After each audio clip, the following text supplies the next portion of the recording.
Greetings, Patrick here. 8 questions with. Happy New Year, everybody.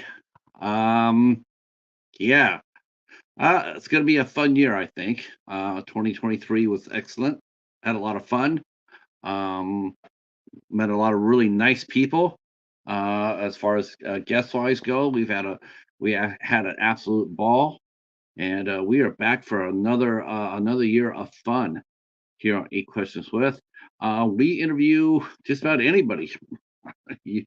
If you have a story to tell and you think it's interesting, reach on out. You can reach me through Instagram and let me know what your story is. Let me know if you think if it's worth sharing, and we'll get together and see if what we can do to make it happen.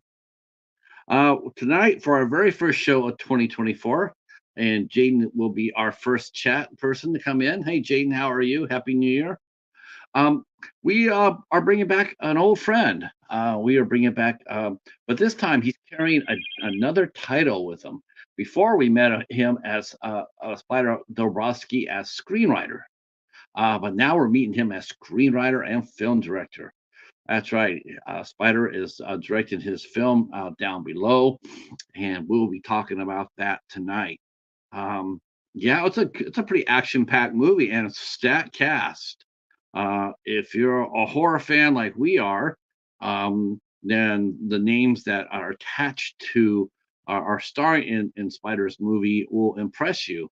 We have the amazing Ling from The Crow will be here. Also starred in The Breed, which was a very underrated werewolf movie, a vampire movie, very underrated. We also have Doug Jones, who played Abe Sapien in the Hellboy movies, and he also played the Ice Cream Man in Legion. Very, very creepy. A small cameo there, but it's one that you don't forget. 13 years since Legion came out. I still remember that scene. Um, and of course, the mighty Eric Roberts. I dare say, you know what? He is now pretty much full on. You can almost say that um, he is a horror guy. He is now embedded in horror films now. He has done a lot of them. I think people really don't think about that when they think of Eric Roberts, but he has done a lot of horror films now, and he is in this film as well. So I'm very happy to be talking to Spider about that. He will be here shortly. The reason why we had to start a little late is he got caught up in some business.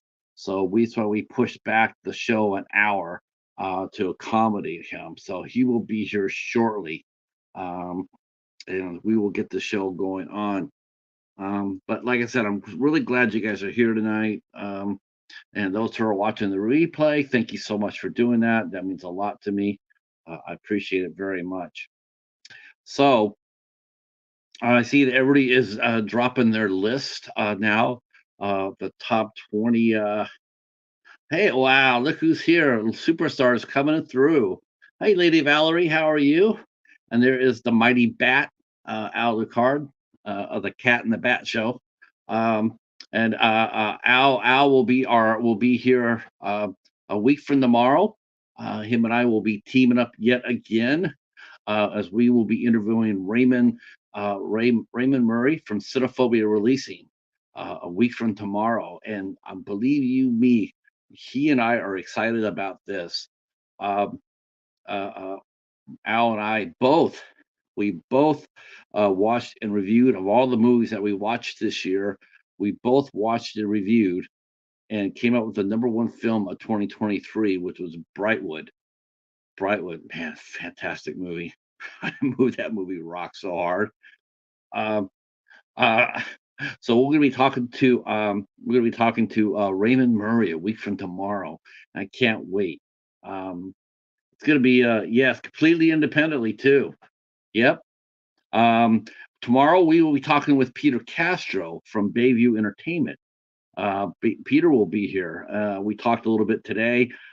Looking forward to bringing that with you to you. Um, this is going to be, as everybody's talking about on social media, they're talking about the waning of physical media.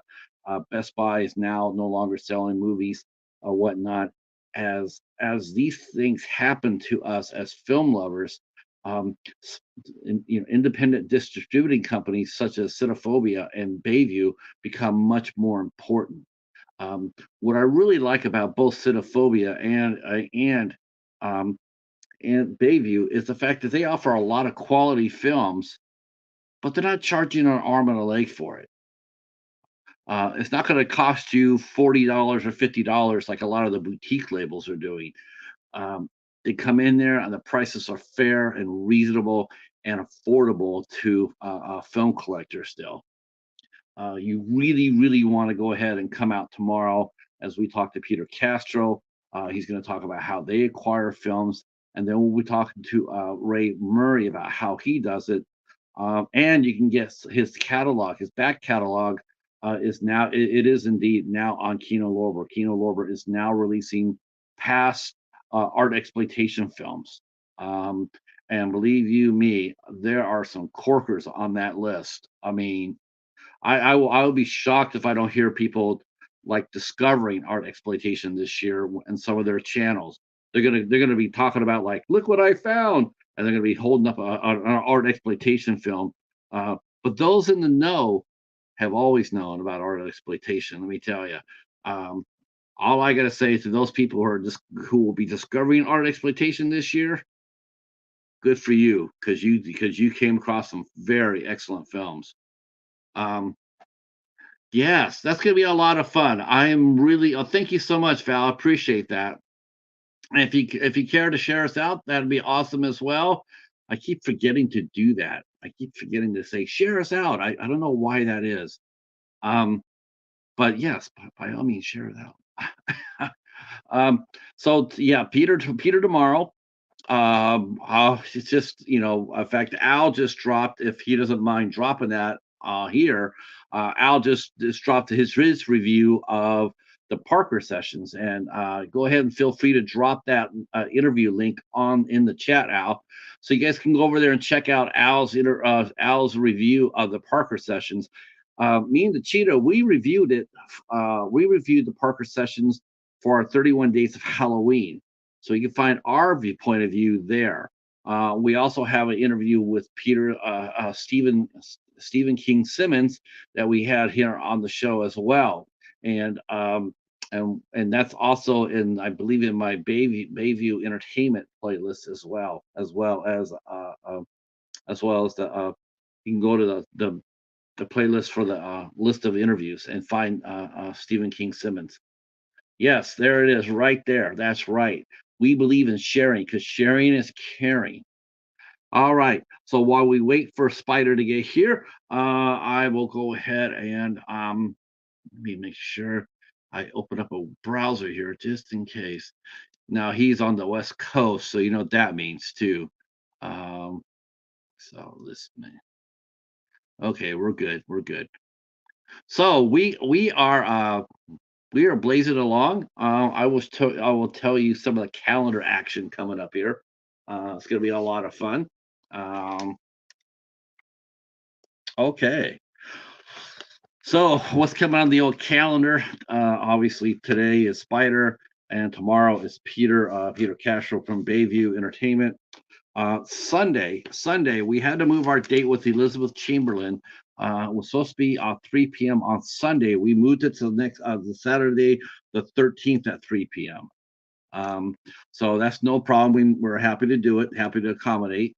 And so Elizabeth Chamberlain will be with us on January 13th at 3 p.m. for a matinee show.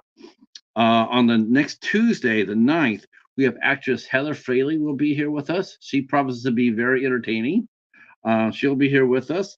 Next Wednesday, the 10th of January, we'll see actress Grace Juliana will be here with us. On the 11th, we have one of our own coming by to hang out with us. We have Dell from Dell on Movies. He's going to come on the 11th and hang out with us. We're going to talk all sorts of fun movies there. Dell's one of the hot rising community members. He puts out great content. His movie swap series is very well attended, and very well respected. It he is a very good host, by the way. I have to tell you that right now. He hosts his show. He does a really nice job. He's very entertaining. Uh, uh, and again, on the 12th, a week from tomorrow, me and Al will be here at 8 o'clock as we welcome in Ray Murray from Cinephobia Releasing. On the 16th, we have a very versatile actress, Susan Gallagher, will be here. She's had a tremendous career, and one of the most interesting people I think we're going to be talking to in quite a while. She also stars in Cobra Kai, where she plays the character of Lynn. She'll be here. So we'll be talking some Cobra Kai with Susan Gallagher on the 16th. On the 17th, we have the return of Joe Cornette. We're going to be talking to Joe Cornette. We talked to him along with Alexander Nevsky for the Night of the Caregiver. But Joe's coming back because we're going to be talking about Joe's career, but we're going to be talking about westerns. We're going to be talking about Western films a lot. He's got two films underneath his belt. The Rio Bravo series that him and Alexander are doing. The second one will be dropping later on this year, taken from Rio Bravo. They did Gunfight at Rio Bravo. Now they're going to be doing Taken from Rio Bravo. It sounds to me like this is going to be an ongoing franchise. So I've seen the first movie. It was very entertaining, very, very cool, um, and very heartfelt. I enjoyed it very much. So Joe Cornette here will be with us on the 17th, and we're going to be talking about how Night of the Caregiver is doing. From everything I've been reading, people have really embraced this movie. It has made it into a cult favorite. I've been seeing a lot of reviews for it, and people's really loved the movie, and that's really cool to see. I'm really happy for them.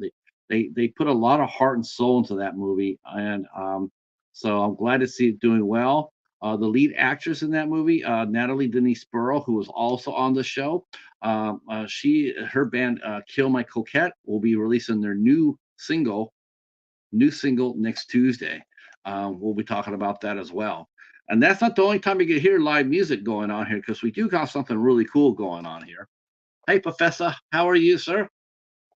Um, on the 18th, we have our good friend Greg Scorpion will be here. That's right, Greg Scorpion. He is a metal sculptor. Now, you know that we've had a metal sculptor on the show before. Last year, we had Kevin Stone on, who made those huge Game of Thrones dragons, massive creations. Well, we got Greg Scorpion here. While he doesn't do quite the Drogos, but he does some beautiful craft. Has beautiful craftsmanship on what he makes. It's a different type of. It's a smaller artistic.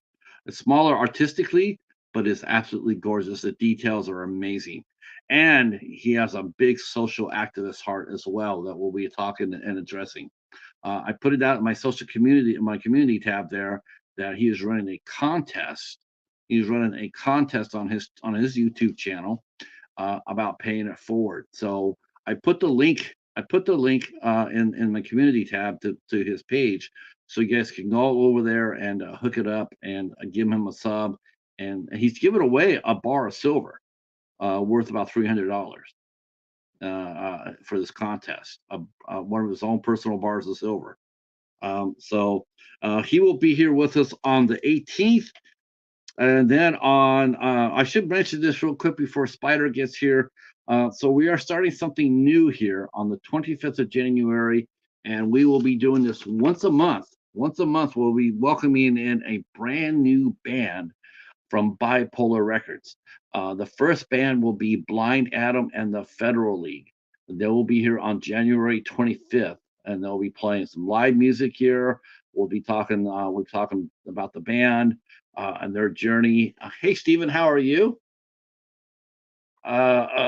Spider might. Spider might.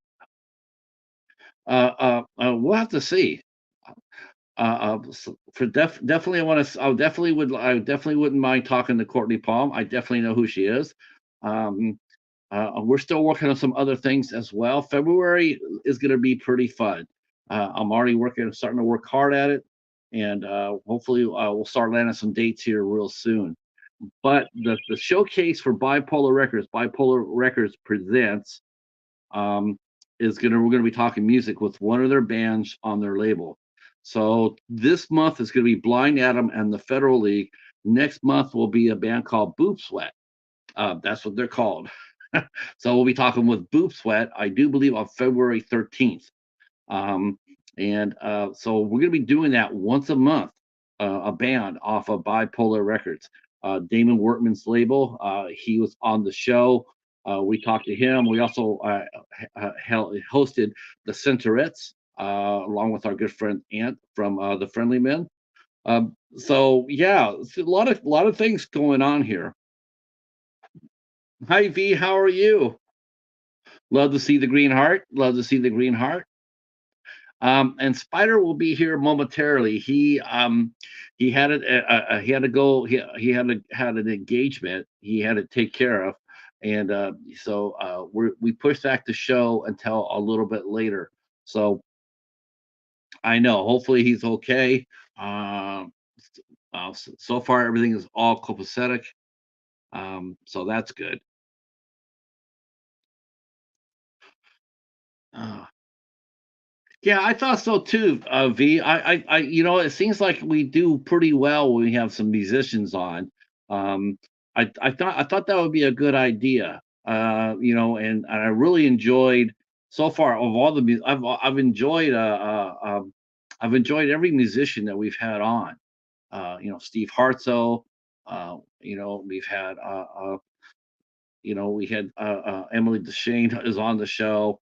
The Centaurettes. Of course, we had you know Jerry Montano and John Christ from Danzig were on the show.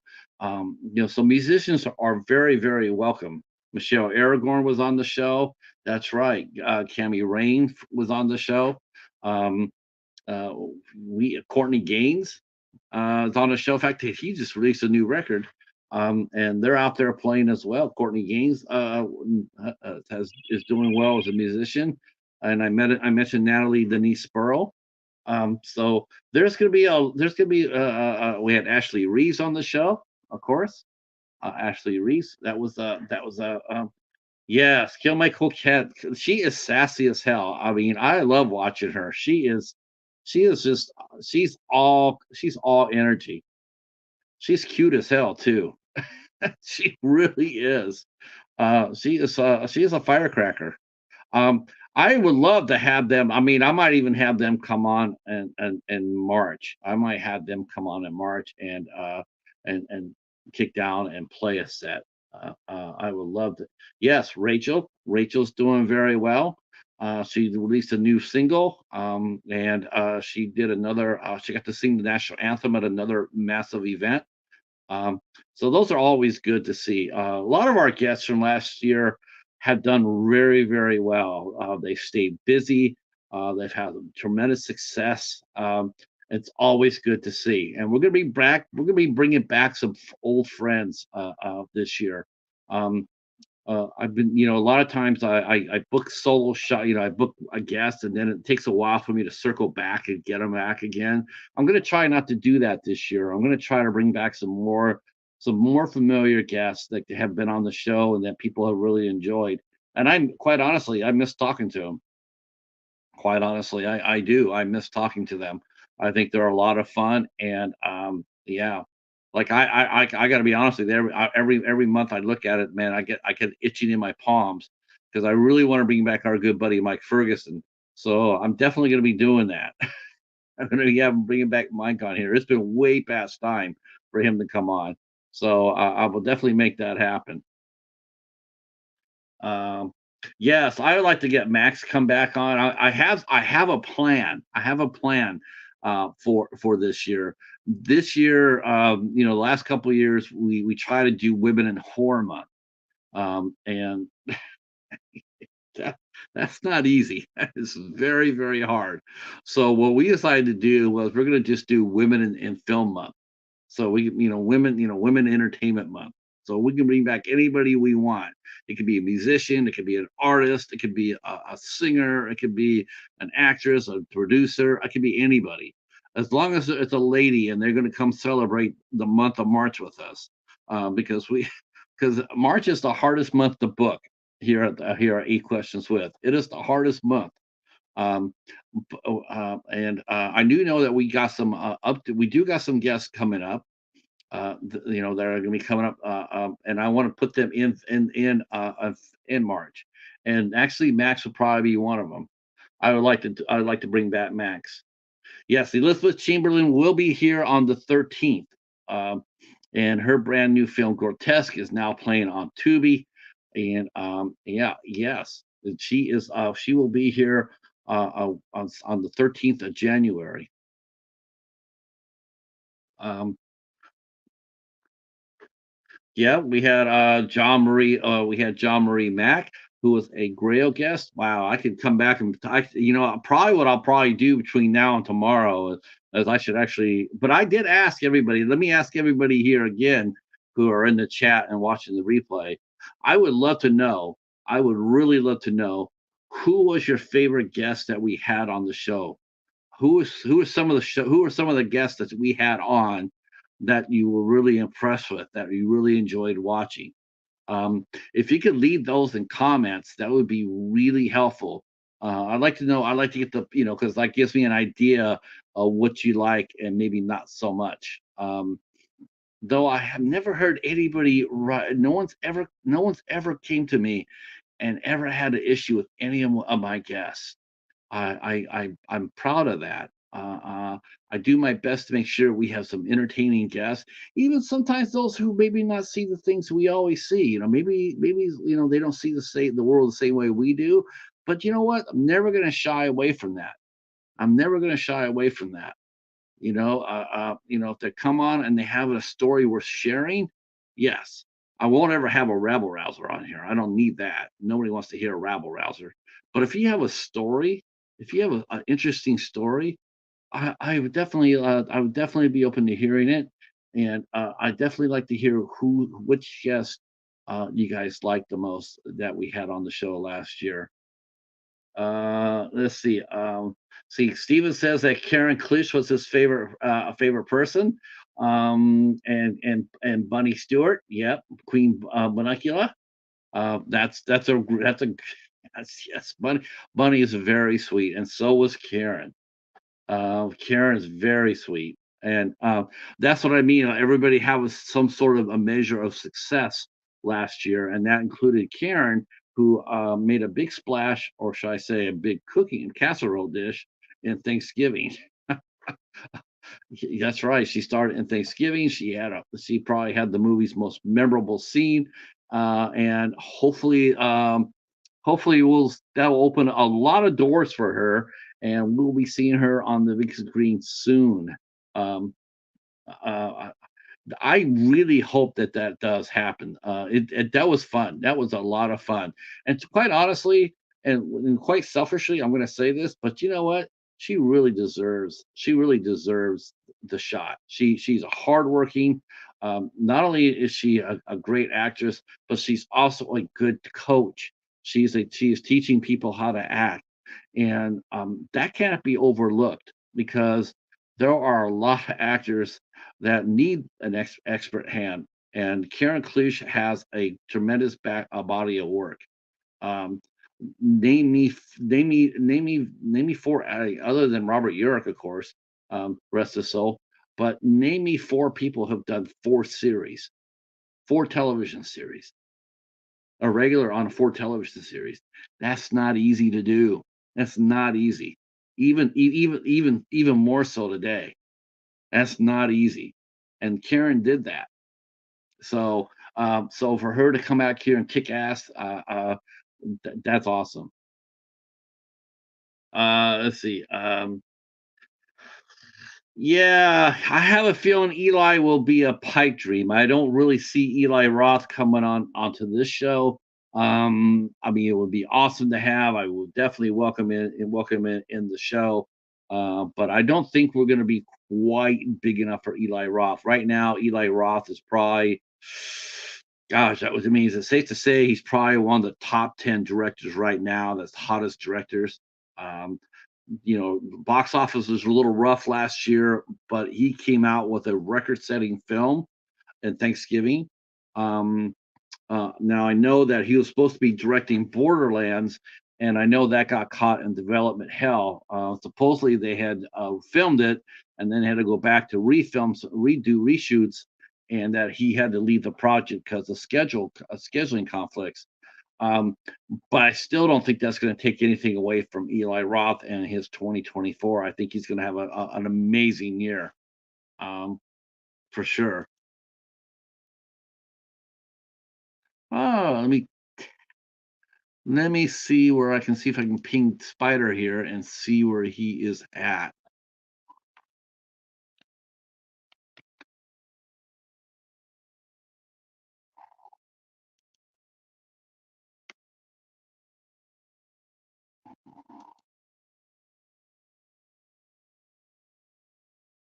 Okay,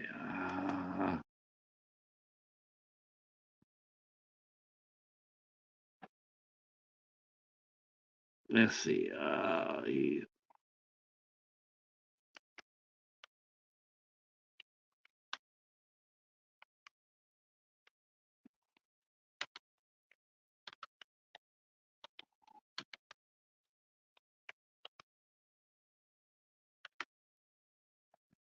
Okay. I can't tell you in detail what happened. He did tell me he'd had an appointment that he had to do, and so I understand that he might be running a little late. So we'll stay with him. We'll stay here for a little bit. I'm definitely going to give him a chance to get here. I know that it was something that was beyond his control. Um, it was something beyond his control he had to take care of. So I just told him that we just go ahead and just keep talking for a little bit.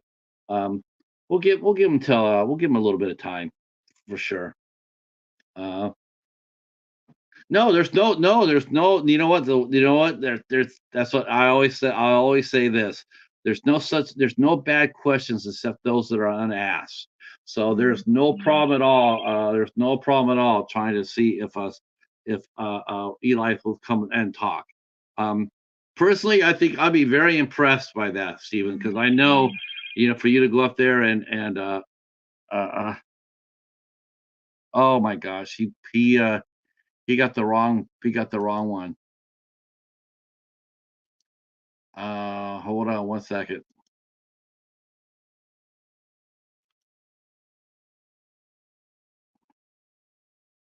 Oh,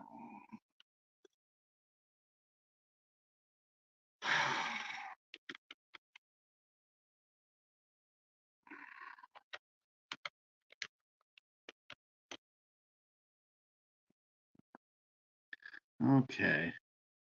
Okay, StreamYard is acting goofy, so let me see.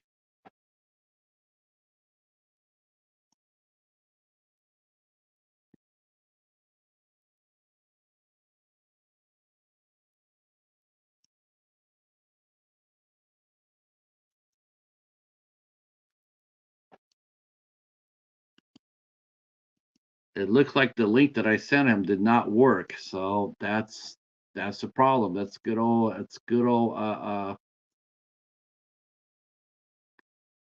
stream. Well, of course, like I said, it's not a questions with unless I get unless we have StreamYard snafus. Okay.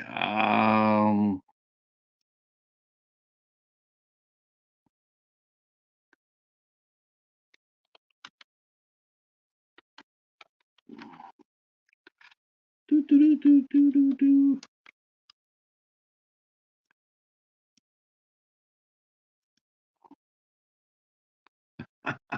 I have to maneuver around my camera.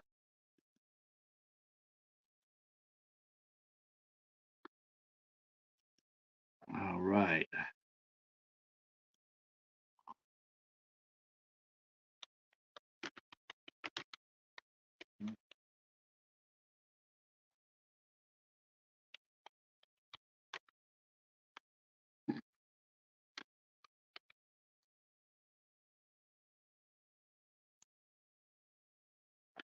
Do, do, do, do, do, do, do.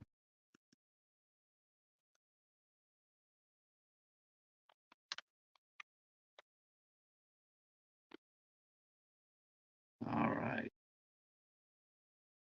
Hey, Reed, how are you? Ah, there he is.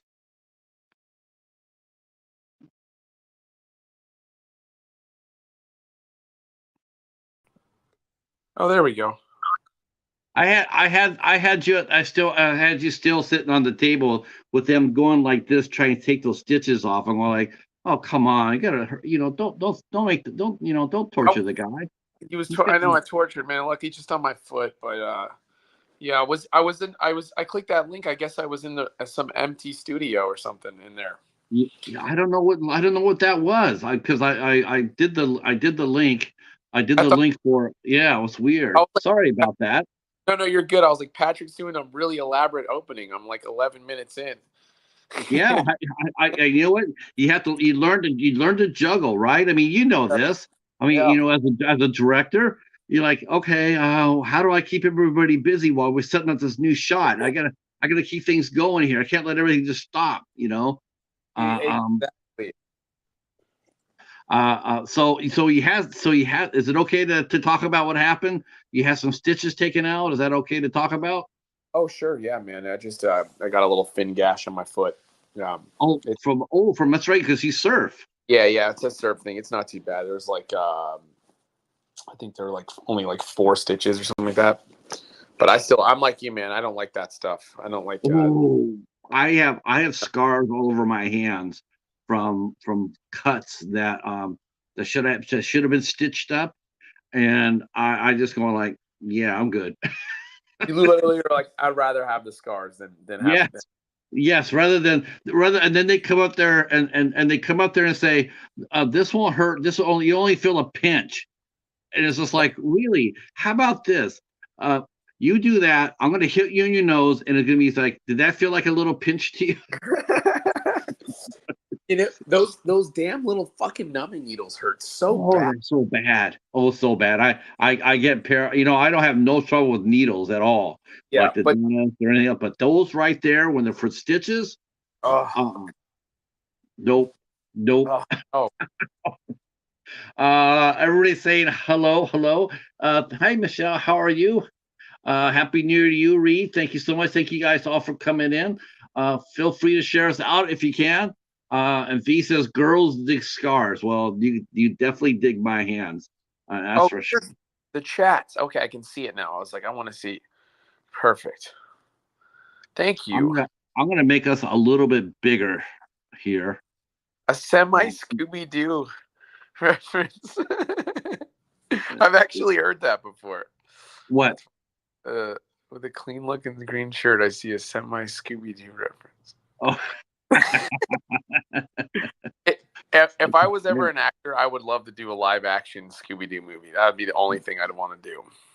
it's funny. It's like I just got done reviewing Scooby Doo. Yeah. Oh, there's a new one out, huh? Well, this one was from 2007. We're Oh, big Scooby fans here, so I I reviewed a Chill Out Scooby Doo. I honestly feel like Scooby Doo is what got me into making movies.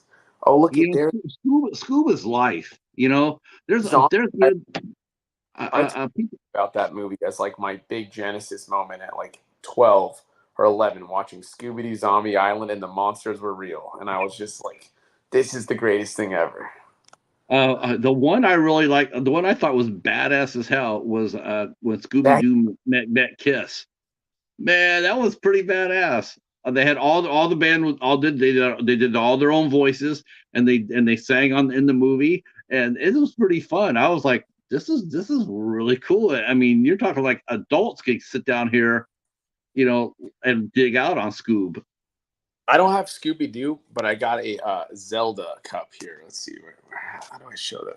There, link, Yeah, see, link, and how can we not how can we not as adults still stay in touch with our childhood? I know, I mean, everyone's just a big kid at heart. I think that that's funny in that the movie Polar Express, and they're talking about how at the end, they had that little bell. And as long as you could hear that little bell, you had Christmas in your heart if you could hear it. And then as we all got older and older, you don't hear the bell anymore because that feeling, that emotion of growing up and believing in something has gone away and has now left you pretty much cynical. And I think in a sense, I think cartoons are like that. I think their cartoons are like bells for us. Tim, Like I yeah. mean, if you can sit there, if some adult, if let's put it this way, if you had a date and you sat down and you told your date, let's watch Scooby Doo. You just want to see the reaction. Like, is she gonna like? All right, I'll get the snacks. you know, or is she gonna look at you like, are you kidding me? I think I would. I think that's an important barometer to set. Like, is she pro Scoob or is she more like Scrappy, which nobody liked. Can I just say that the fact that I just saw someone who loved Witch's Ghost, Tim Curry, man, I love that movie. And Ocarina of Time was the only Nintendo game that I almost beat that I couldn't beat. And See, one day I'm gonna pull it out of my dusty basement and beat it. see, yeah, we all. I think we're all like kids. I think we're all kids at heart here for the most part. I really Yeah. do. I think we really are. I think it's been clearly established that we are definitely kids at heart. Um, so the last time you and I saw each other, you were Spyder Dobrofsky, Yep. screenwriter. I Now know. you're Spyder. Now you're Spyder, film director, screenwriter. And what will I be next time? I'll be in. Wow. I just want to know how the hell you became a film director. I was like, hell yeah. And then you go ahead and land your first movie, and there you are in all the trades. I It's know. like you're in the trades. It's like, damn, look at Spyder. Boy, he was here. He was a guest once. I Uh, wasn't getting. uh, I yeah, was, he was a guest once. That'll never happen again. Because look at him now. He's in Variety oh, and whatnot. And Deadline. Um, so let's go back to when we last talked to each other. You were just coming off Teardrop that was doing very well. that, Quite popular on Tubi. yeah, that was on. So that must have been like, we must have spoken like maybe June or May, summer of 2022. That was right after the movie came out. Yeah, Yeah. that's crazy. Wow, has it been that much time, man? I don't know. I think Tubi it had been out for a while. Okay, so maybe we spoke Because towards you were on Mike's channel, Mike American the Werewolf in New Jersey. end. You were on his channel before, and you guys were talking about Teardrop, and Yeah, then you came over here and we talked about it. So it had been out, yeah, but after that had come out, next thing I know, I'm seeing the trades. I'm seeing you post that up, and I'm seeing it come through my feed on Google. I have my settings set to see what the trades have to say, and I You're was like, very excited. I was very excited to read about the film. I was like, man, this is dope. yeah. You know, I always made. I made films before I even knew that you could write, but it was more like just making short films and just weird experimental kind of movies. And I continued to make films over the years of writing, but it took a while to get like a proper feature made, just from the level of resources that you need and, actors and budgets and locations and honestly just experience. I think it's easier to write a script than it is to direct a movie, just from the amount of stuff you have to do. Oh Um, my god, yes! And you wrote this movie too. I wrote it. Yeah, it was a script that I wrote like maybe 3 years ago. And hey, it's I love this chat. This is great. I got it open up. Yeah, man. Just following the passions and trying to make a scary original film and do something a little different.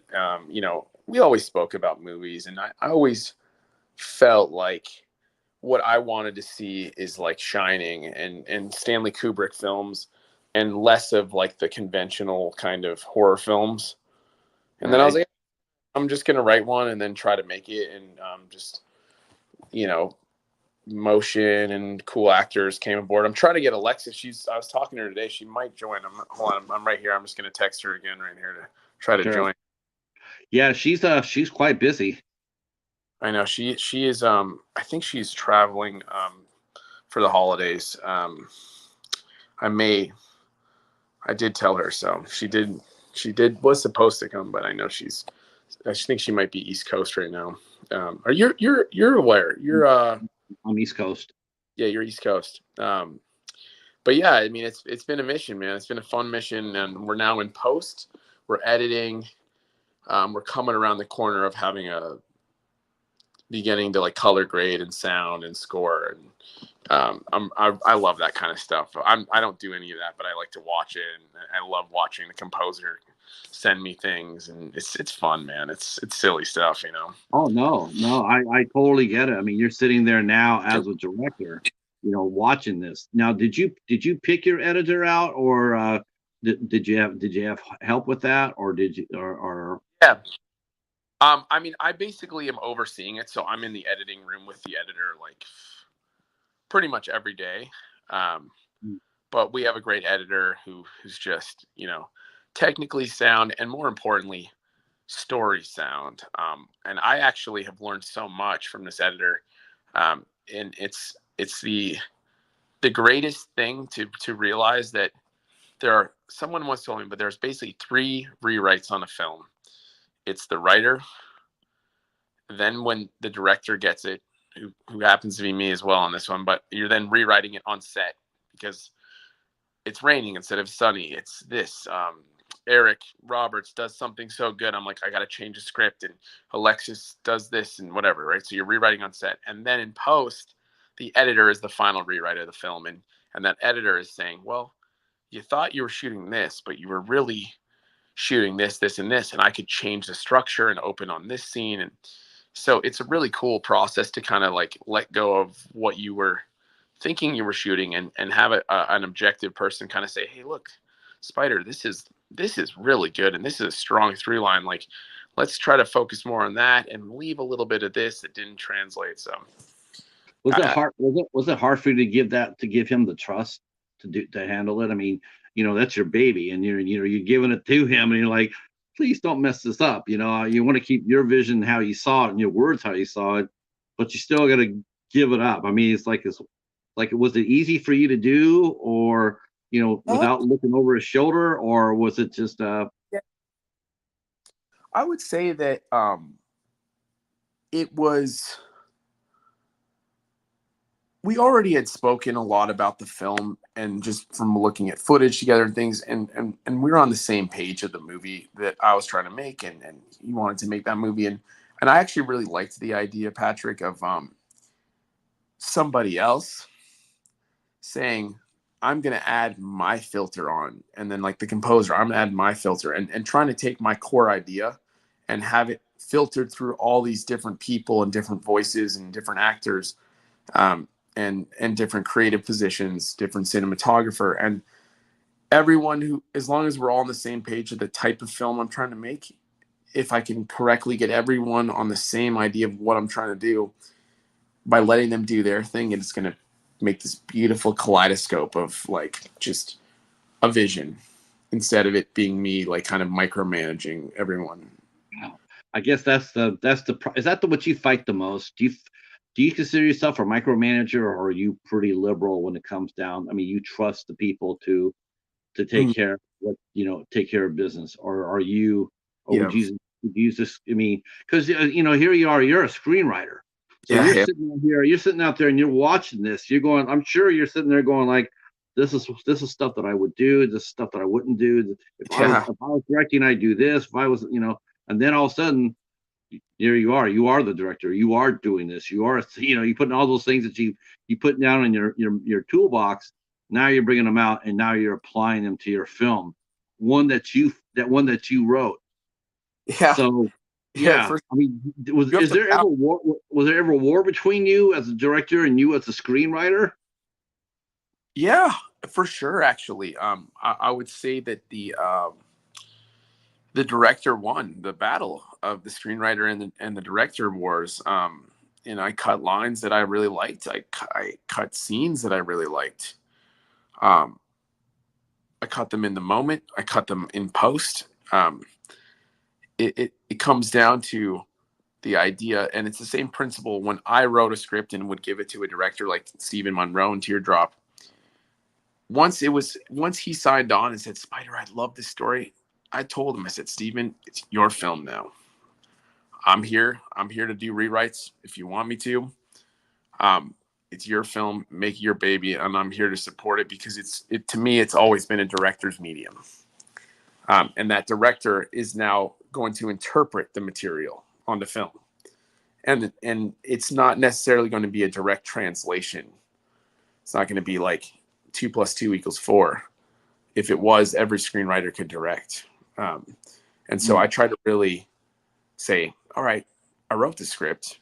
As a director, what am I looking at? And is it working here? And oh, this line that was so damn good, everyone loves. I'm seeing it. I'm seeing it being said, and I'm feeling it, and it's just not working. Or this moment, or this thing, or this set piece, and it's like, how do I capture what I was really trying to do on the page, and then I would find something better. I'd say all the time, but the writer in me would be kind of upset with me. But I'm not, as I just don't. I've never been one who is that loyal to my own words. I've been more loyal to the idea, the core idea, if that makes sense. I like that. I like that a lot. I mean, it shows flexibility.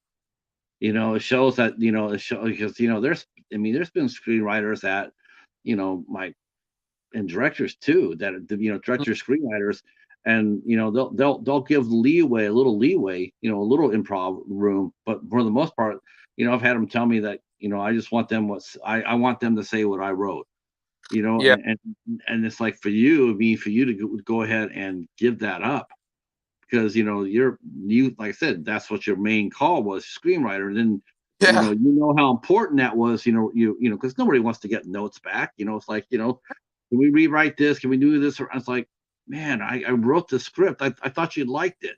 And I thought we were making this. But in order to be flexible enough to sit there and say, okay, this is good, but it can be better, and then trust the process.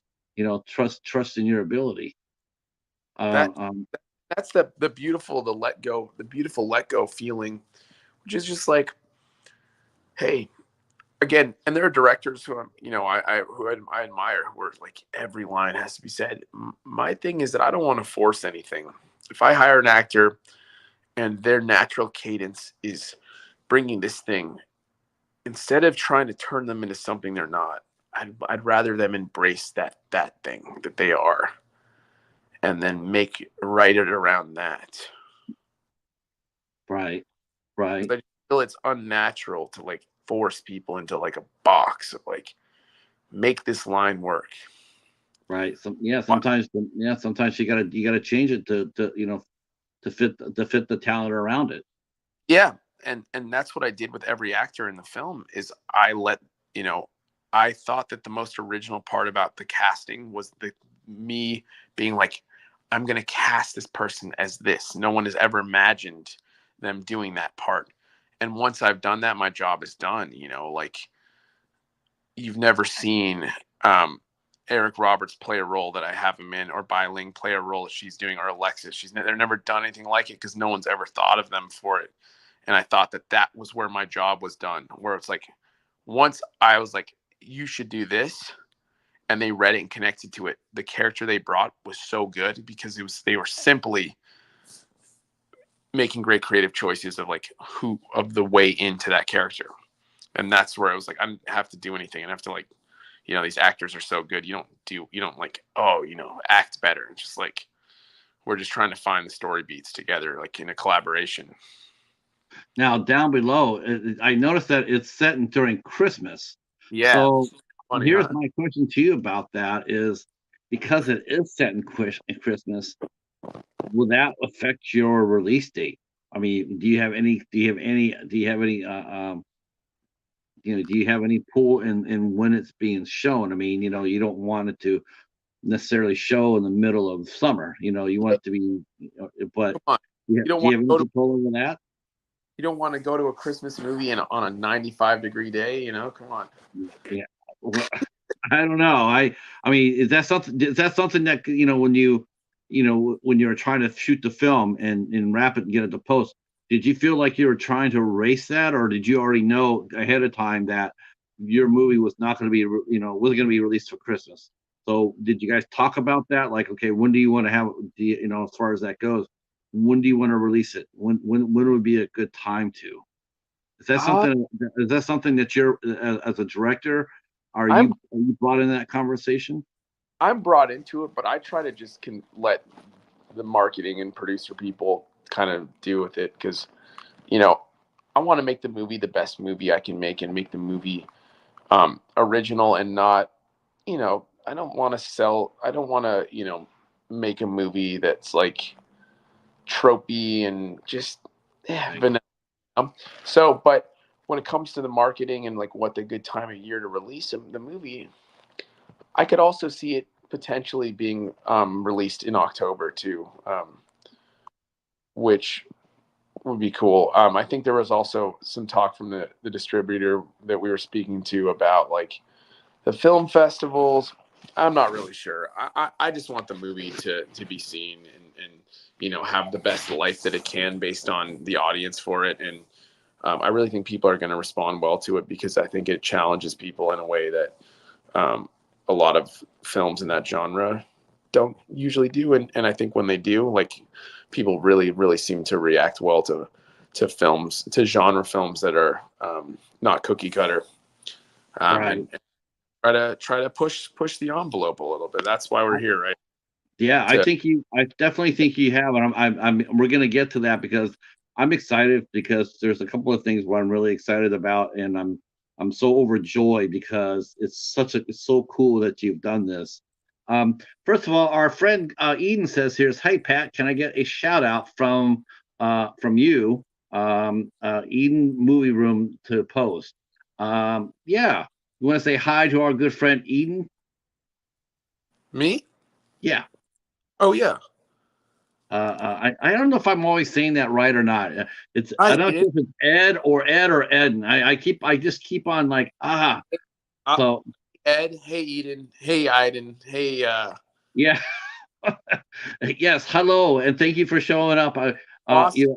Yeah, he's a loyal supporter, and I really appreciate him. I just don't know when I see the names. Some of the YouTube names are they all run, and I'm always like I'm trying not to butcher the name.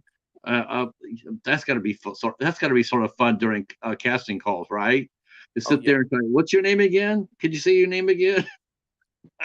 Um, so let's talk about casting a yeah, little bit because you got yourself a stacked cast, and this is what I'm excited about.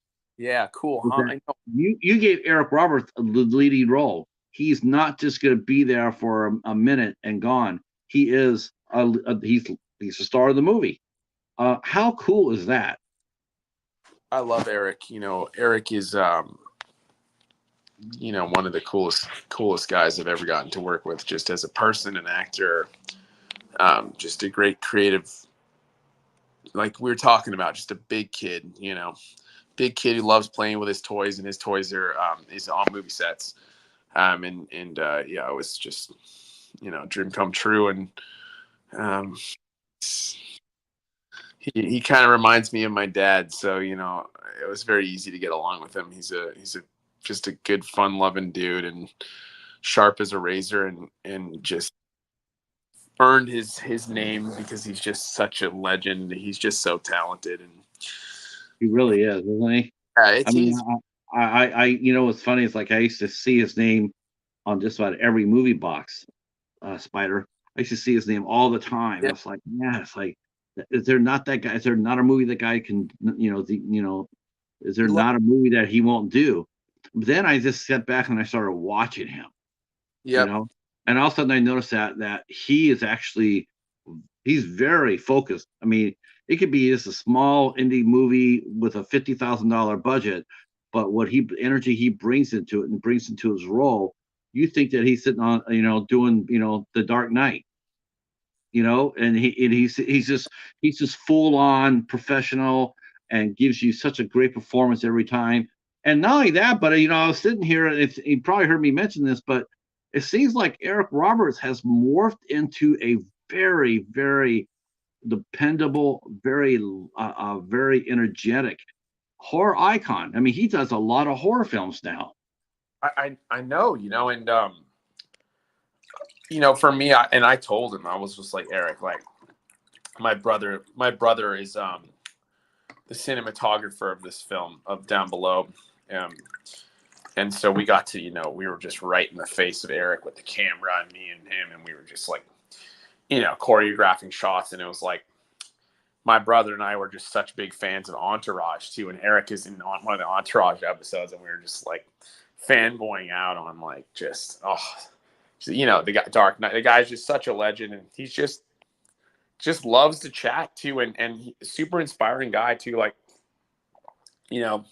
just like, boys, you're following your dreams. Like, he's just a good guy, like just a rare, great guy of like in every way that you would hope to be. And, I hope to work with him. You know how easy it is and it's happened, and we've heard stories about it between you and me and probably some other people out there. But here is your first movie you're directing, your first feature film, and and it could have been really easy for him to come up there and just dominate. Like I'm going to take over this movie because I can. Yeah. And yet he comes in there. He's humble and he's graceful. He's he's gracious and he's collaborative, and he makes your job, which is already stressful as it is. Yeah. how much did that help, knowing full well that you had an actor of that caliber come in there and come in there with his head down, ready to do the job? I mean, if you're any other supporting actor, you're not going to mess that up. You don't want to be that nail sticking out, because Eric Roberts is going to probably be the one with the hammer, because he wants to get there. He wants to make a good movie. He wants to make your first experience a good one. How many actors have not done that for a first time director? Yeah. And it's based on the industry and the amount of experiences, and I'm also imagine he's had of working with unpleasant directors and unpleasant people. He has every right, and these people have every right to like not come in with an optimistic positive attitude into work thing, but he's just not that guy. He just came, and he was there. The last person was just me, my brother, and him, and like he was literally there beyond the crew. Like we were just chilling out after, and he was eating a fat burger at lunch with the crew, and him and his wife, and just a gem of a dude in all ways. And it made gave me the feeling that I was doing what I was meant to be doing on that film, and just with making movies. Is that I'm like, oh, this turns out this guy that is so synonymous with film and stories is just like me, and just loves the making the movie part. And that's why he's here. That's why I'm here. And he read the script, and he was unbelievably enthusiastic about doing it, and had all this great stuff for the character. And we just talked about character and ideas, and it was awesome, man. I could go on, and just about how cool of the guy he was, and just the level of respect he gave me to the material, of saying, hey, like you done something special with this story and this role, kid, like, or I wouldn't be here. And he just you know what, and you know what, and he means that, and because look at his performances. He comes in there and he says, I believe in the script, and he does, because he comes out there and knocks it out. Mm-hmm. Got people coming in saying hello. Our good friend Jimmy Joe is all the way from Ireland, and he's enjoying it. Our friend New York gal Hart.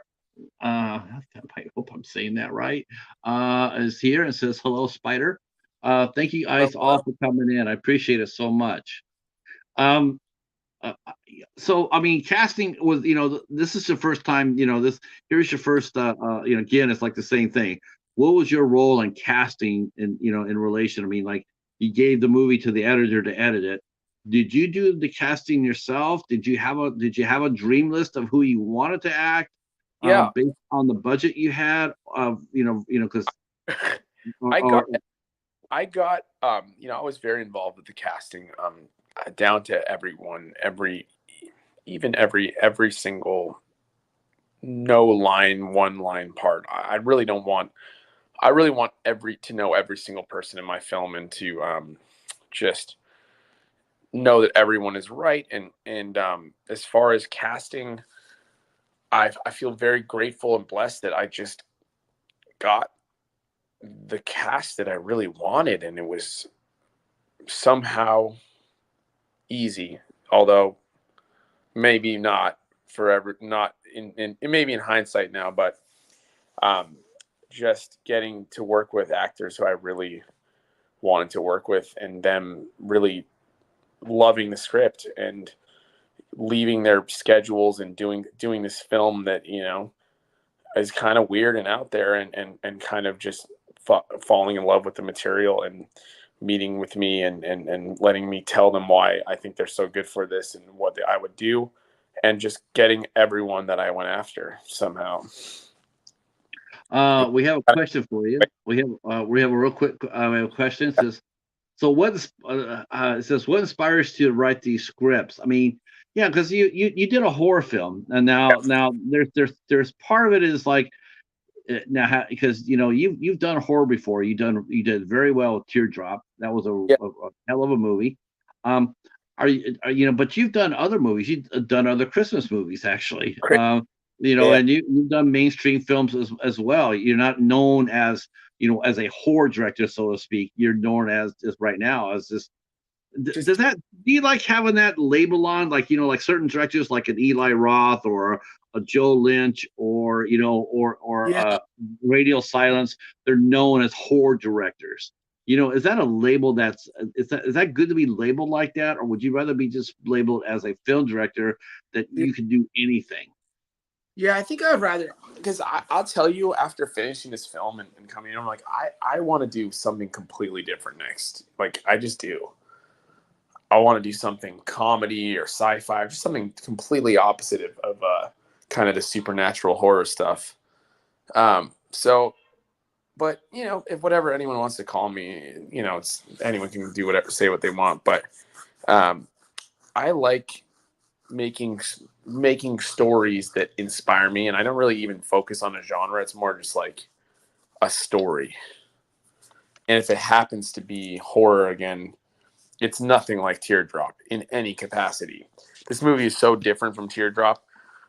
But if you were to like maybe look at some of the elements, you'd be like, oh, well, this has a little supernatural. It has this. It has a little bit of the Christmas. Like, it's all these things. Like, well, I just think that, you know what I mean? Like, for me, it would get old if every project was similar to the other ones. It just, sometimes I'll stay in the same kind of, not genre, but like interest, right? Like, it comes down to interest. Like, I like ghost stuff. I like people getting haunted and maybe losing their mind. And I like stories that are about more than just scares. I like where it's about, a man wanting to get back with his wife. I like that kind of thing. So you're going to see those kind of themes, I guess, repeat a bunch in my stuff, but I don't know if it would be anything remotely similar. Now, when you wrote, Down Below, did you knew going in that's what you wanted to do? This is Mm-hmm. when you sat down, you wrote the script. Are you in the mood? Do you have like a, like some directors storyboard their movies? As a screenwriter, do you storyboard ideas like a comedy, a drama, a family drama, a ranch movie? Do you have that around you, like, and look at them and see which one speaks to you? Like, which one is, which one's talking to you most before you hit the typewriter?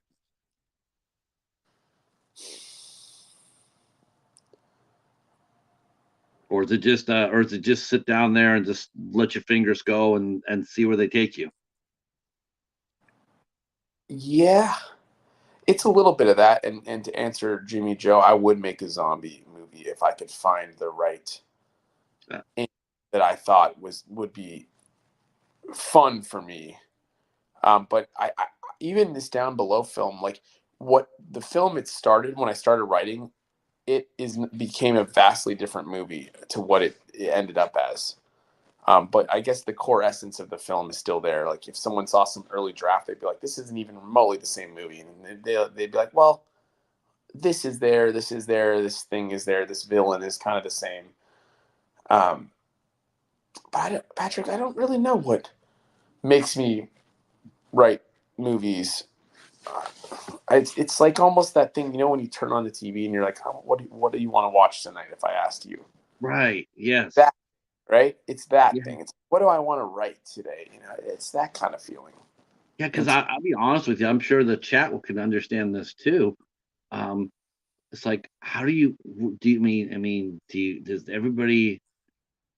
everybody already know what they're gonna watch before they watch it, or do you like? Because a lot of the folks in the chat, they're movie collectors like myself, and like if I go into my book, or I go to my shelf or my closet, and I look, and I get sometimes I just don't know what I want to watch. I mean, I just don't know because there's so much out there, and it's noise, in the head, it's noisy.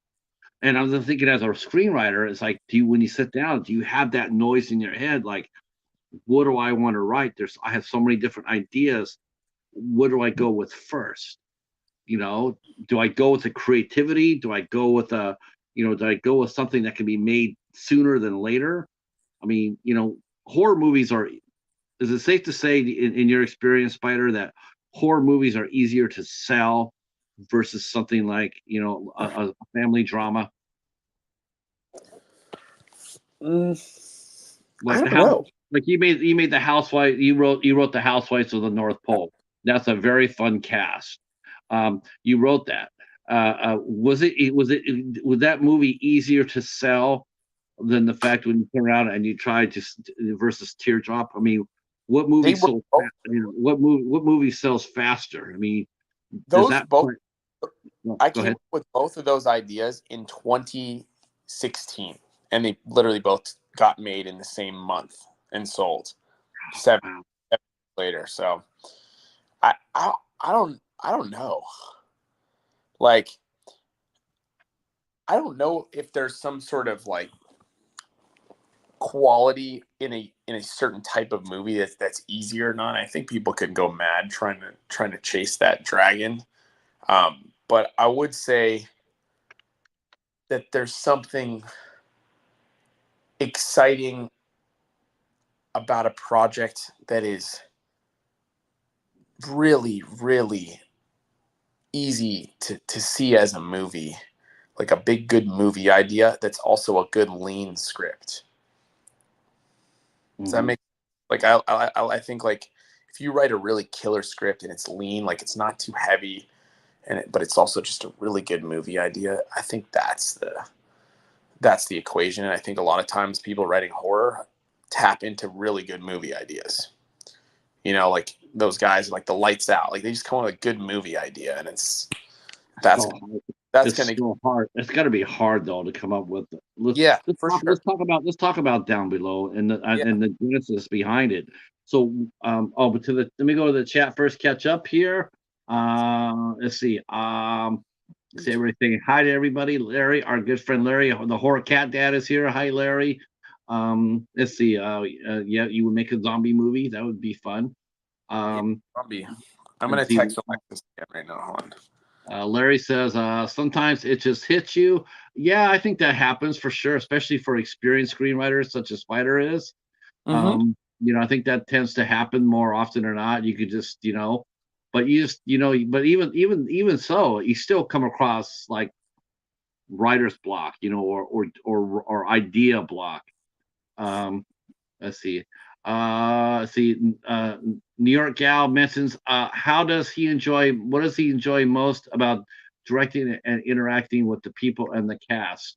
Yeah, I mean, is that the fun part about being a director versus a screenwriter? A screenwriter, you're on the set, but you're sort of like in the background of it. You know, you're there, but you're not really interacting a lot unless you're called upon. Whereas Mhm. the director, you're everywhere and seeing everyone. What part of that? What part of that appeals most to you? Yeah, I love the collaborative process of directing and working with the talent and working with the crew and just being on the set and just sharing ideas and all just kind of that buzzing energy when someone delivers a great line and a great take. And yeah, I love it so much. I can't wait to do my next movie as a director. Of just it's a different feeling than being a writer, and being a writer is amazing too. But I've you know we just evolve and we do different stuff, and I always liked the working with cast. And it's cool. It's cool to be with people and kind of try to take a script with a bunch of interesting people who all have different lives and things. And I didn't, I just met Alexis, and she and I were talking about her character, and we're just, she's in makeup and hair, and I'm like, I got this idea, and she said, well, then I would do this. And it's just, it's like everyone is just trying to put together this really, really wicked Rubik's cube, and it's fun. It's fun, and it's awesome. And then everyone is just rejoices on the results when we all have come and made something special together. It's like, wow, we all did that. Like, how the hell did we do it? And now the film like captures that moment in time. Um, let's see. Our friend Larry mentions New York Gal says that you have the coolest name ever. It is a Thanks. pretty cool name. You're like that. It is really a cool name. Yeah. Our Larry mentions he says have there been any scripts that you wrote where you were surprised one sold quicker over another? Yeah, I'm sitting here. I'm sort of surprised by that. You know, when you said that both Teardrop and the North Pole sold at the same time, I'm going like, I would have thought Teardrop would have sold a lot sooner. I know. When I wrote it, it was Tubi wasn't even invented yet, Mhm. and the producer who sold it, this awesome dude named Ira Pincus, who sold my first Christmas movie, he would never done a horror movie, and he was doing holiday movies, and then he had transitioned over there, and he was in 2021 and asked me, and he was like, Spyder, do you have a horror Western movie? Because we would like to make one for Tubi. And I was like, well, actually, I have just that. And I had written a horror Western movie because a producer asked me if I'd wanted to, write one because he thought he could get access to some Western set. And then I wrote it, and then he couldn't get it done. And then I was like, well, I have this great script. And then nobody would read it because this Jonah Hex movie had come out, and they're like, horror Westerns are like the most abominable script you could write. That was it. That was my one read I got, and then I ended up selling it right away to the first person over when he moved to Tubi. And so then all of a sudden, horror westerns are back, baby. That sucks. I don't know. Have you seen Jonah Hex? I haven't seen it, but that was the big talk of why you should never write. Oh Oh, my god. it's Yeah. like Yeah. you really lost your mind. You're writing horror westerns now. We preferred when you wrote alien scripts, and I was like, Oh yeah. You owe it to yourself to watch Jonah Hex. Let me tell you, you yeah, owe it to yourself. yeah, That is like if you ever wonder if you ever wondered like, am I doing this right? Am I I have self doubt. Watch Jonah Hex. That movie will put you right back on the saddle. Even like, oh hell, I know exactly what I'm doing. I'm all right. This is good. Because then you can look at Jonah Hex and go like, oh hell no, I'm not, that's not. is Oh, it like a superhero, a comic book or it something? was. It was a character. It's a great character. Mm, It was a great character. Jonah Hill's a great DC Comics character. But wow. the people who made the movie was just it was a car crash. It Mm, was 72 minutes long. trying to release that from a major studio, 72-minute long movie, and it was just god awful. How, Wasted so much talent. It how much? wasted Josh Brolin, yeah, wasted Josh Brolin, Megan Fox, and John Malkovich. What a cast! Yeah, yeah, yeah. That's That was horrible. Let's true. let's see. Jimmy Joe mentions, yes, Jimmy Joe as, yes, but Spider. Have you ever worked with anyone famous? Yes, we were just talking about that with Eric Roberts. Um, and you got to work with Ling. What was it working like? We've been talking about Eric Roberts. But what was it like working with experienced hands such as? Because your cast is stacked. Let's We just had be honest with it. Doug Your cast Jones. is your cast is lit. I worked with Doug Jones on this one by Ling. Um, yeah, I ask love away. it. Yeah, sure. Yeah. Bai Ling is a superstar. I mean, she's so cool too. Like, she's just so dangerously cool. And she is. Oh my gosh! Like, honestly, she's like one of these characters in the film that I'm just so excited for people to see because we pushed and went as bold as you could get, and she is just down for the ride. Like, I have a note or an idea, and she's like, and she just delivers. And you're like, damn, this girl is just meant to be on film, and she's so funny and energetic, and just she's a charming lady. Yeah. I love her. I love her. I mean, Do you give Doug Jones? Now I know this is going to sound funny, but I mean, and people who know Doug Jones's work know that what I'm going to ask is, it's like it's a good question, and that is, did you give Doug Jones speaking? Did he have speaking part? Did he have a speaking part in this movie? yeah, he does, but I can't say more than that. But he's doing a really interesting role, and that's I mean, that's why he's doing it.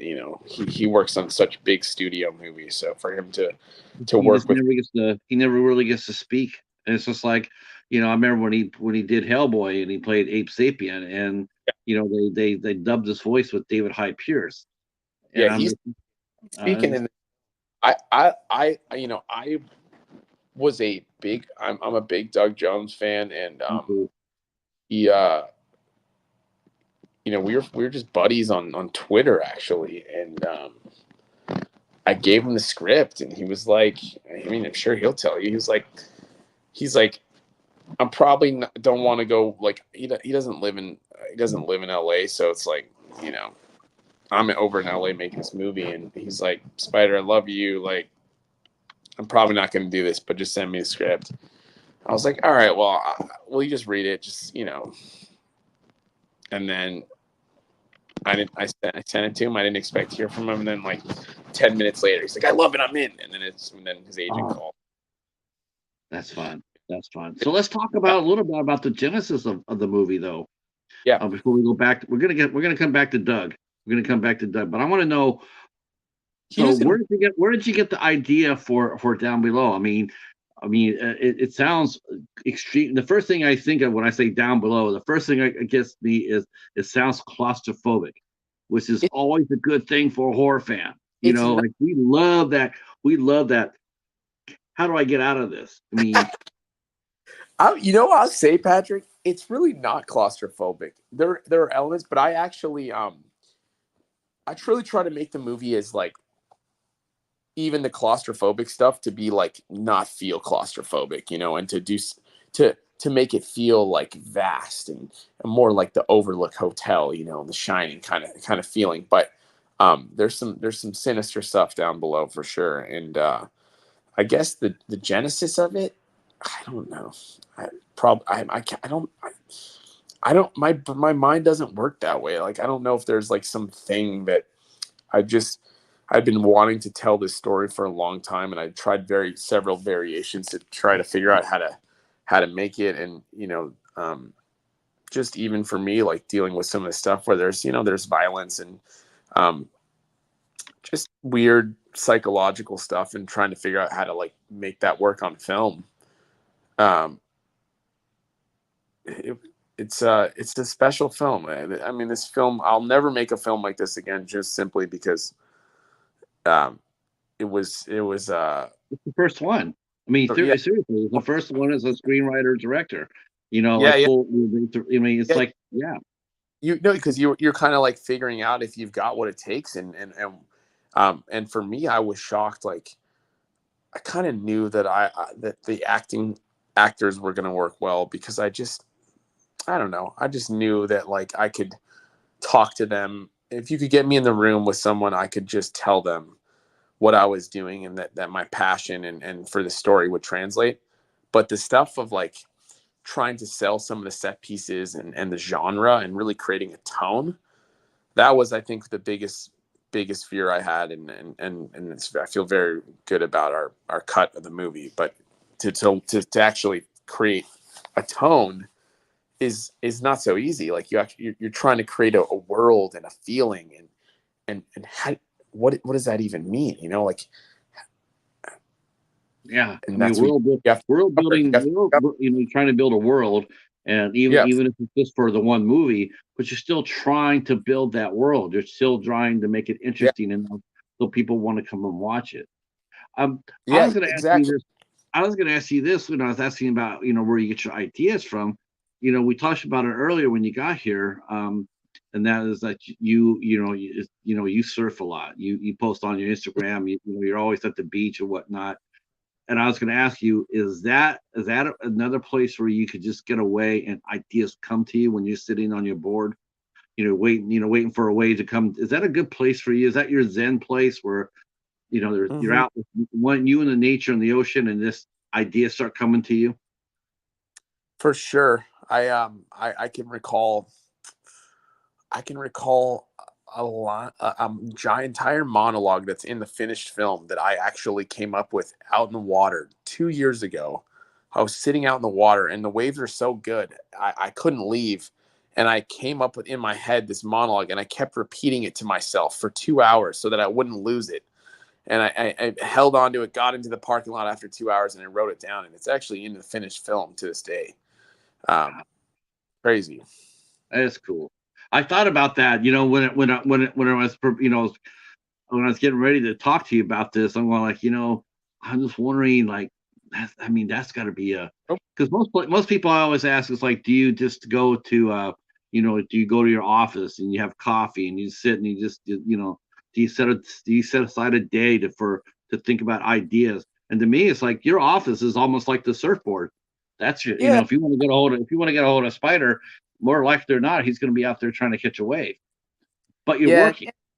Yeah, and you're, especially with editing too, because I find editing to be a lot like screenwriting, actually. That's probably why I could honestly just make films and direct and be in editing, and still feel like I'm writing, because it's like, you're I'm sitting here and I'm like, oh my gosh, I should bring this line up to the beginning of the scene, and that's rewriting. It's writing. So, but it happens everywhere, man. It happens at dinner. It's just kind of like a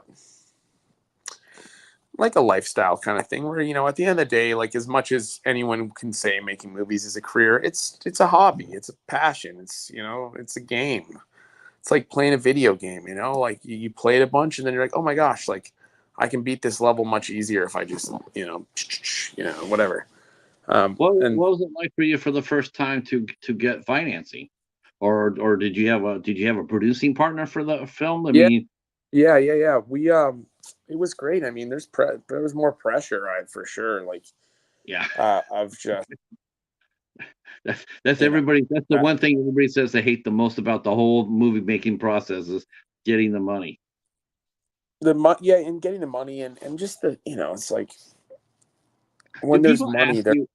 Do people expectations. ask you this when like so many movies go out there, so much out Alexis. there, and I mean, realistically, you want your movie to be seen, you want your movie to do well, but a lot of times it doesn't happen necessarily. How do you respond to someone sit there and say, well, you're asking for like $500,000 for Hmm. this movie? How are you going to get it back? How are you going to repay us? how do you respond to that in a as a director or a producer? Like is it well, we're hoping for the best, but Yeah, realistically, that's or how do you that's a tell them? How do you convince them to have faith in you because I was looking at the credits of the movie, and there are a ton of speaking parts in there. yeah, for sure, huh? I know. Yeah, that's not cheap. No, it's not.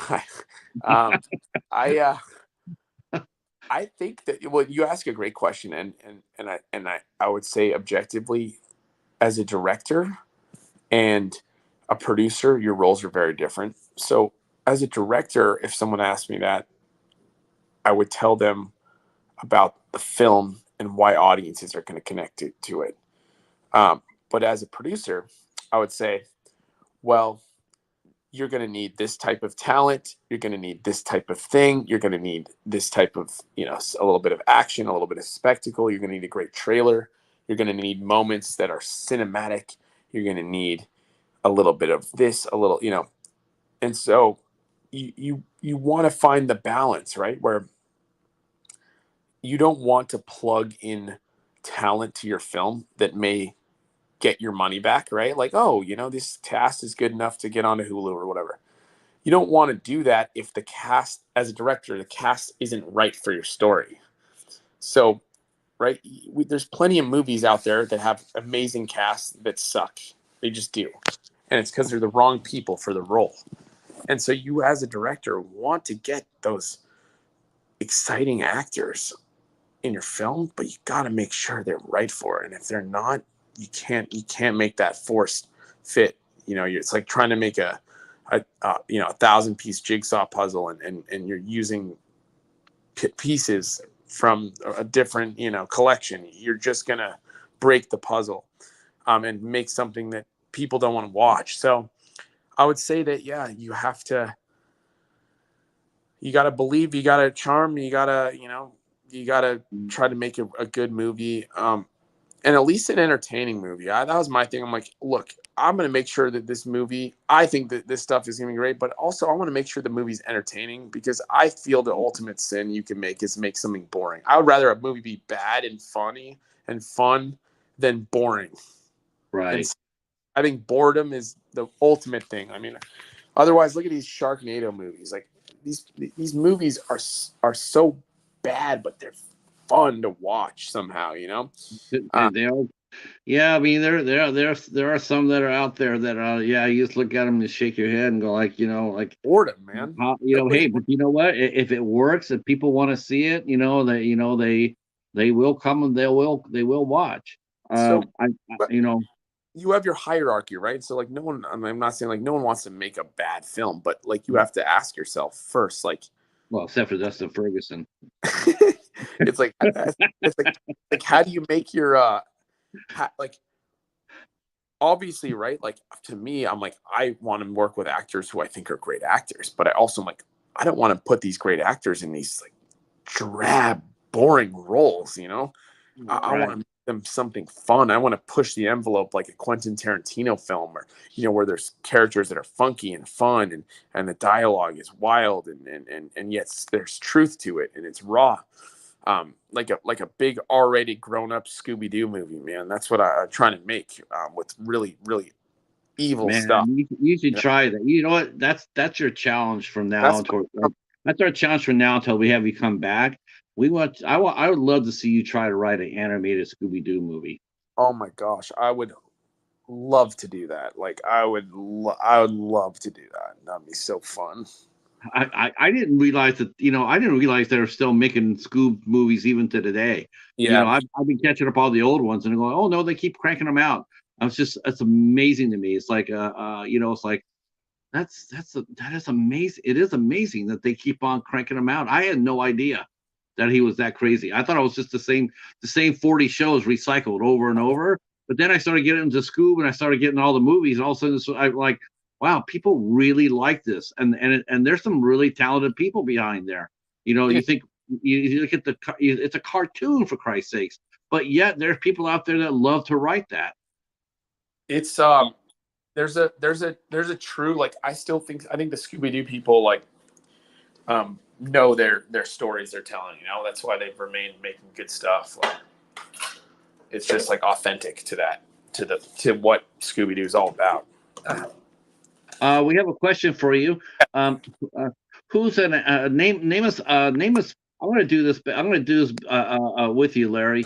Name us 3 actors and 3 actresses that you would like to work with. Ooh, If you had, if you know, you swung and hit your home run your first time out. You said. I mean, we even way back then. You said that you were after Doug, after By, and after Eric. no, That's there's a lot of people would aim higher and then drop down, but that's not what you did. You went there and said, no, this is who I want. These are the 3 I want. it is. You know, hey, Courtney Palm. I know Courtney actually.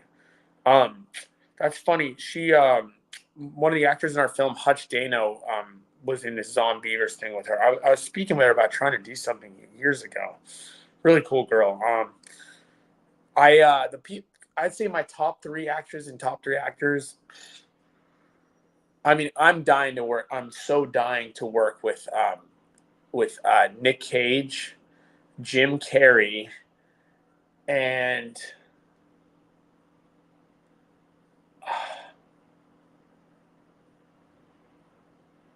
If he says Shaggy Rogers, I love, like, I'm dying to do a Nick Cage and Jim Carrey are like my fan. I want to work with them in like a really weird psychological film so badly. I like for years, like since I started, I was like, I'm gonna somehow make a movie with these guys one day. And on the girl side, I really like. There's so much talent. That girl. She's so big now. But when I saw her in that Midsommar movie, that Florence Pugh, Florence Pugh, yeah. When I Yeah. saw her, this girl's so good. She's gonna be so big, and that, she's like a worldwide name now. I also really like. I like this actress named Charlotte Rampling. You know her? Oh gosh, yes. Yeah, she was Yeah, in. way back in the day. Yeah, she did Orca. Yeah, she did like Dexter, like some character part in Dexter. And then I also would really love to work with David Duchovny. I was a big Californication and X-Files fan, and I don't know. I think there's a role that I have. I don't know. I like to work with all these people and really do something really different with them, and just kind of I, something. I love the Charlotte Ramping pick. Yeah, that's a good one. Yeah, that's amazing. That's amazing. Most of the time you expect them to go down to Jenna Ortega or Mia Goth or something like that, but you go for someone like a veteran actress like Charlotte Rampling. I mean, she's a good actress. That's the way I've always been too. You're like, I'm not one of those people, like, I just never been starstruck, and I just don't really care about celebrities and things like that. So I'm always more like, I don't want to work with that person. Like, everybody like, why, they're so successful. I'm like, I'm not like a big fan of their work. Like, I want to work with people who I'm like a big That want to work together. That teamwork. Yeah, with their actual style of acting and things, so that I could then take that and then try to put it into my own genre of, puzzle piece kind of thing. So, it's just kind of like, it's all taste too, like I've met people who are like, don't like The Shining, and I'm like, I just love The Shining. I don't know why. And I just love like Eyes Wide Shut and films like that, and David Lynch films and Darren Aronofsky. But I like a good popcorn film, and I like the original Pirates movie, man. I was watching Swing Blood last night. I'm like, I'm actually surprised that chat has not just imploded with laughter every time you mention The Shining. The reason why is because everybody knows that I'm not a Shining fan. You're not a Shining fan. Well, there you go. I am Shining the book fan. I am not Kubrick's fan. You're right. Yeah, I love the book. You're with Stephen King on that one, man. He despises the film. I also never read the book, so maybe that's kept me at a distance. I want to say you and I talked about that before. I have to go back, but you have to get a. I'm gonna have to send you a copy. I'm gonna look for it at my bookstore. I'm gonna get your address. I'm gonna send you the book so you can check it out. Once you read the book, it'll change you'll change That your mind. yeah, send me. I will read the book. Hey, boss, I Okay. got to get running actually, man. Yeah, no problem. That's we actually I actually had you 4 minutes past. I got I 4 was minutes. like, whoops. And yeah, you got to get some food in you and get off your get off. Now, did you get your cut on your foot? Yeah, it's on a foot. It's got it. It's I've got a little like bandage, kind of airing it out, kind of thing. It'll be Yeah. good. I'll be back in the water. They said in like 10 days or something like that. Okay. All right. I Well, heal quickly, when the movie comes out, when it gets released, we'll come back and revisit, and maybe we'll Let's get do it, Alexis. man. You I'm know, gonna see if get. we can I, Alexis. I'm sending her like clips of this. I'm like, Alexis, where are you? I think she's on an airplane right now. yeah. Well, I sent her a I said a hi to her on Instagram. I'll try to send her another note there, and Sure. yeah, we'll see if we can get her. We'll see if we can get the cast on closer to the when the movie releases. Yeah, We'll try because you have a huge cast. Let when me we tell you. start doing, and I think that's the thing too, is they're like, when it comes to like when we get closer to like the trailer and the release and stuff, then they're all like, doing all their interviews and stuff, because I want to get, I also want to get, yeah, Courtney Palm. I also want to get, like, I want to do an interview so bad and bring Bai Ling on. She's so much fun. Like, she has so many great stories. Like, she's I so, will. man. You have to bring us. You have to bring us by Ling. You have to bring I'm, us her. I'm gonna, I'm just gonna like, I'll be their wranglers. I'll get them. I'll track them down. Uh, but I want you Hey, to take care of yourself. Get hey, some rest. thank you, my Just, friend. It was so great chatting, and yeah. to everyone listening in, I also love Scatman Crothers. Favorite scene? Let me see. Blah blah blah. Emma Roberts. I love Scream 4 with Emma Roberts, and I love who else? How many movies have I directed? Short films, and I made a no budget feature that got into one film festival. What do I think about people that use AI now to make scripts? If you can write a better script with AI, then you know how to use that stuff, because I've only churned out crap. Beautiful. Love you guys. All Dude, right. Pat, Have a great thank night. you again for having me on, brother. No It's great to problem. see you, Thank you buddy. so much. All right, buddy. Take Bye. care. Bye-bye. All right. Thank you, Spider, for coming in. And thank you guys to the chat for hanging out with us tonight. This has been a lot of fun. Thanks for hanging out with us during the bumpy beginning.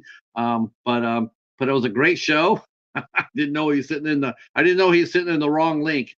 But we got him here. He's a fantastic film director. I cannot wait to see. I can't wait to see his new movie coming out. It's going to be awesome. Down Below. It says this follows a young sheriff and a criminal suspect who become entangled when a sinister force starts haunting them on Christmas Eve. So it's going to be really good. And like I said, what I'm really excited about is that we're going to see Eric Roberts and Bai Ling and Doug Jones. They're all going to be, that's their leading roles. They're not just, names on the box, a couple of scenes, and you're done with them. They're important to the film. I'm super happy about that because I'm a fan of both their work. Plus Doug Jones, he's going to kick ass, whatever he's going to do. So tomorrow we're going to be here at 8 o'clock, back to our regular schedule time, and we're going to be talking with Peter Castro from Bayview Entertainment. Peter will be here, and that will be a really fun show as well. 8 o'clock Eastern time, 5 o'clock Pacific. Okay, those who are looking for something to do, I know that the Midnight Hour is on over at Hobbs's channel. So if you guys want to head on over there, tell them when you go inside. If you go to the Midnight Hour, just tell them the Cheetah sent you. Just say, go Cheetah, go. Hey Katie, how are you? Wow. Okay, I thought you were going to be on the Midnight Hour. All right, so we're all gonna invade Hobbs Horror, and we're gonna say the Cheetah sent us, and then we will see you tomorrow night. Thank you guys so much for your support. I really do appreciate it, and Yeah, tomorrow, Peter Castro, Bayview Entertainment. We're out. Peace.